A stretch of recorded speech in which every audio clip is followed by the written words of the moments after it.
အားလုံးပဲကျွန်တော်ဒီနေ့ပြန်လည်ပြဝေမယ့်အကြောင်းအရာလေးကတော့ TikTok မှာကျွန်တော်တို့နာမည်လှလှလေးတွေချိန်နေဖြစ်ပါတယ်။အဲဆိုရင်ဗီဒီယိုလေးကိုစလိုက်ကြအောင်ဗျာ။ကဲပထမဆုံးအနေနဲ့ကျွန်တော်တို့ Chrome browser ကိုဝင်ပါမယ်။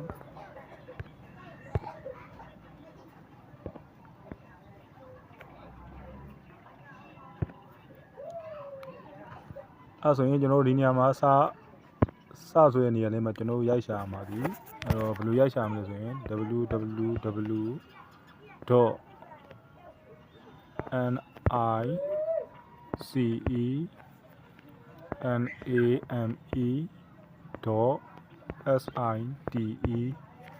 ဆိုပြီးတော့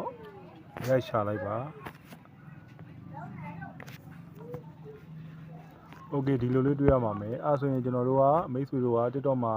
ကြောင်းကျင်တဲ့နာမည်လေးကိုကျွန်တော်တို့ကဒီမှာ type of page you are tag here ဆိုတဲ့နေရာလေးမှာရိုက်ရှာပါ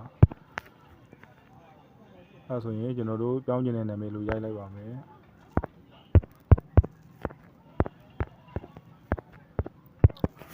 โอเคကျွန်တော်တို့ဒီအပေါ်ကနေရိုက်လိုက်ပြီဆိုအောက်မှာသူကဘောက်လေးထဲမှာအောက်မှာနာမည်ဒီဇိုင်းလှလှလေးတွေကြာလာမှာဖြစ်ပါတယ်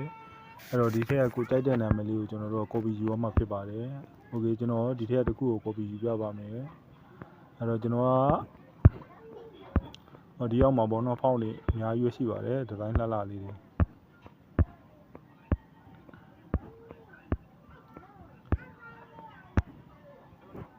โอเคအဲ့ဆိုရင်ကျွန်တော်ကဒီထက်တစ်ခုကို copy ကူးလိုက်ပါမယ်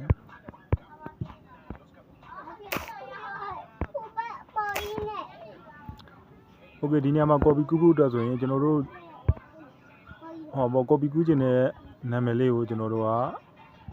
ဖိလိုက်ပါပေါ့3စက္ကန့်လောက်ဖိလိုက်ပါလက်မလေးနဲ့အဲ့ဆိုရင်ဒီလိုအပြာလေးနဲ့ဆက်ဟိုဒီဘက်တွေ့ရမှာအဲ့ဆိုရင်ကျွန်တော်တို့ကဒီဘက်အပြာလေးကို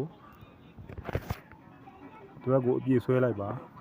ဒီအဲ့ဆိုရင်ကျွန်တော်တို့ကဒီက copy ဆိုတဲ့ခလုတ်လေးကိုနှိပ်ပြရမှာဖြစ်ပါတယ်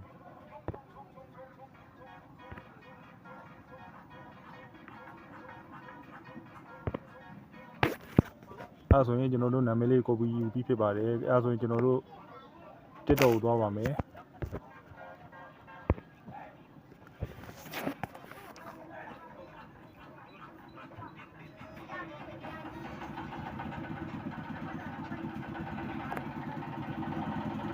အဲ့ဆိုရင်ကျွန်တော်တို့ TikTok profile နဲ့ဝင်ပါမယ်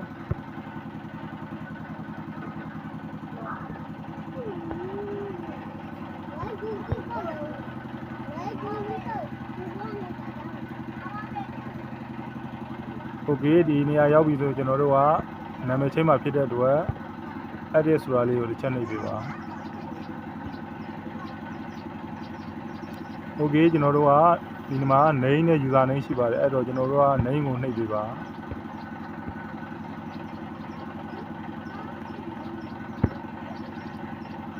အဲ့ဆိုရင်ဒီနေရာရောက်ပြီဆိုကျွန်တော်တို့ကဒီ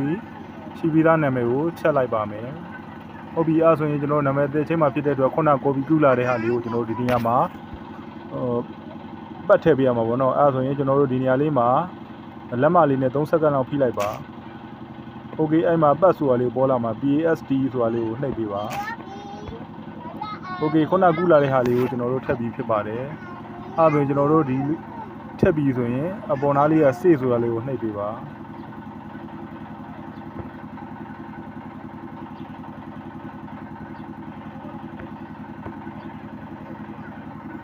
ပြီးရင် confirm ကိုနှိပ်ပေးပါ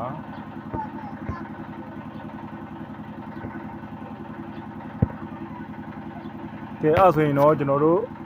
TikTok မှာနာမည်လှလှလေးချိန်ပြီးဖြစ်ပါတယ်ကဲအားလုံးကိုကျေးဇူးတင်ပါတယ်ကျွန်တော်ရဲ့ TikTok လေးကို like and follow လေးလုပ်ပေးခဲ့ပါဦးခင်ဗျာကျေးဇူးတင်ပါတယ်